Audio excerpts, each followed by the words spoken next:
Para comentar esses dados do censo, né, qual a importância desse norte aí, eu estou recebendo aqui no estúdio o sociólogo Vladimir Rodrigues. Boa tarde, muito obrigado pela sua presença. Prazer estar aqui, sempre muito legal estar aqui no Balanço Geral. Um abraço para todo mundo em casa. Bom, a gente parte dos números que mostraram que algumas capitais perderam habitantes. São Paulo não, São Paulo cresceu, São Paulo capital. Né? O que significa isso? Né? Porque as cidades menores também, como a gente viu, também perdeu habitantes. Para onde está indo tanta gente assim? Essa é uma questão muito importante, Sandro, pelo seguinte, sem um IBGE, sem um censo, fica muito mais difícil, se não impossível, a gente conseguir planejar o país e, olhando ao nível municipal, planejar as cidades. A gente precisa saber essas ondas migratórias, a gente precisa saber para onde essa população está indo, para que existam justamente políticas públicas voltadas para esses locais. Tem uma coisa que me chamou muito a atenção, o aumento de cidades de pequeno e médio porte, né, como Rio Preto, aqui próximo a nós, Mirassol, Cedral, Badibacite, a gente precisa comentar, tem um caso muito curioso, né, quase dobrou a população, ele foi maior do que grandes cidades como, por exemplo, São Paulo. Óbvio, houve um aumento em São Paulo. Por quê? Porque desde o século XIX, um local de atração de gente. Eram imigrantes da Itália e da Alemanha naquela época e depois, ao longo do século XX, nas migrações regionais. Mas eu queria até fazer um questionamento para todo mundo, para a gente pensar se ultimamente não tem tido um movimento reverso. O que eu estou querendo dizer com isso? Principalmente por causa da pandemia, né? Exato. Será que as pessoas estão pensando que talvez seja melhor ir para uma cidade mais tranquila, para fugir da agitação da grande metrópole?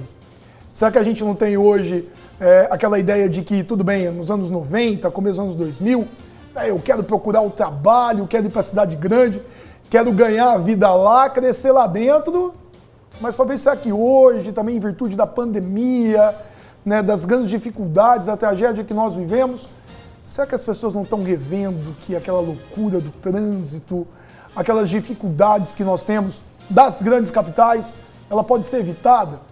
Vamos tentar viver de maneira mais tranquila numa cidade de pequeno ou médio porte? Mesmo que ganhando menos, né? Mesmo que ganhando menos. Será que hoje o valor maior não está sendo o valor da própria família, de proximidade, facilidade, procurando uma qualidade de vida em locais em que você não vai ter o problema, como, por exemplo, do trânsito de uma capital? Eu acho que é importante a gente pensar uma coisa, Sandro. Olhando para Rio Preto hoje, região metropolitana de Rio Preto com quase 500 mil habitantes, nós temos problemas sérios, mas não são problemas que chegam próximo, por exemplo, à capital. Sim. Né? A gente vai trabalhar cada um para o seu canto, tem dificuldade em relação ao trânsito, mas jamais vai ser comparável, por exemplo, a um trânsito de 1, 2, 3 horas que você vai ter que tomar numa capital. Então, eu acho que a pandemia, ela fez a gente repensar, né, a própria finalidade da vida. Eu acho que é uma questão filosófica por trás disso. Tá? Qual é o real valor do trabalho? Qual é o real valor que a gente vai dar à própria vida? Será que eu vou ter uma vida voltada ao negócio total, só ao trabalho? Quantas pessoas saíram das capitais e foram trabalhar em home office, por exemplo, e resolveram rever esses valores? Eu acho que isso é uma coisa que a gente tem que pensar. Agora, e essas cidades menores, algumas delas que acabaram perdendo moradores, é um momento, diante desses números, dos seus administradores repensarem também para onde está indo a cidade? Porque muitas delas, por exemplo, se transformaram em cidade só dormitório, né? Exato, eu acho que tem a seguinte situação, né? Você pega uma cidade pequena, isso a gente vai medindo de acordo com o próprio tamanho da cidade. Aqui em Rio Preto, isso sempre aconteceu e ainda continua acontecendo, aquele sonho de morar na capital, ou então o sonho de morar fora do país. Então isso acontece? Claro que acontece. Mas ao mesmo tempo, pessoas de cidades menores também procuram Rio Preto, também procuram Araçatuba, também procuram Prudente. Então é inevitável que essa conta não vai fechar para todo mundo. Ou seja, municípios vão perder habitantes. É inegável. Agora, eu acho que uma coisa que salta aos olhos na hora de fazer essa análise é olhar aqui para as vizinhas de Rio Preto, como, por exemplo, Badibacite e Cedral. Badibacite teve um aumento de quase 100%.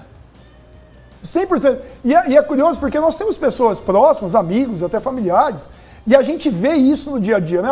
fulano foi morar em Badi, ciclano foi morar em Mirassol, foi morar em Cedral. E quando você tem uma estatística que mostra isso, você tem uma confirmação do senso comum para a ciência. E por que aconteceu isso? Porque aí tem um outro problema que a gente tem que pensar. Rio Preto cresceu muito nos últimos anos e, consequentemente, o mercado imobiliário cresceu e o custo de vida ficou mais caro. Então a minha renda não consegue levar. O que eu ia pagar de aluguel em Rio Preto, eu compro um imóvel em Badi. E aí você tem quase um dobro de população. Então essas cidades se tornam cidades dormitório. E aí você vai ter um outro problema. Em 12 anos você teve quase uma população dobrada, né? Badi está aí com quase 28 mil. 27 tá? e pouco. Quase 28 mil habitantes. E a estrutura da cidade? Será que a cidade comporta isso? Porque aí também é legal, né? Ver o tempo passando por nós. A gente sempre ouvia isso no passado. O meu avô dizia em Rio Preto, o meu pai dizia que era tudo mato e tal. Mas olha só, e a BR-153, o que aconteceu com ela em 10 anos? Ela se tornou uma grande avenida, ligando Rio Preto a Badibacite. Então, pera lá, eu não tenho condição de pagar aqui em Rio Preto, o que eu ia pagar de aluguel em Rio Preto, eu financio um imóvel em Badi. E aí eu levo esse desenvolvimento para lá. Só que aí vem a questão da importância do censo. Eu preciso ter políticas públicas por parte dos municípios, onde quer que eles estejam no Brasil, para você ter uma dignidade dessa vida ali. Ou seja, será que está chegando saúde, educação? Porque se tem mais gente trabalhando, tem mais gente pagando imposto.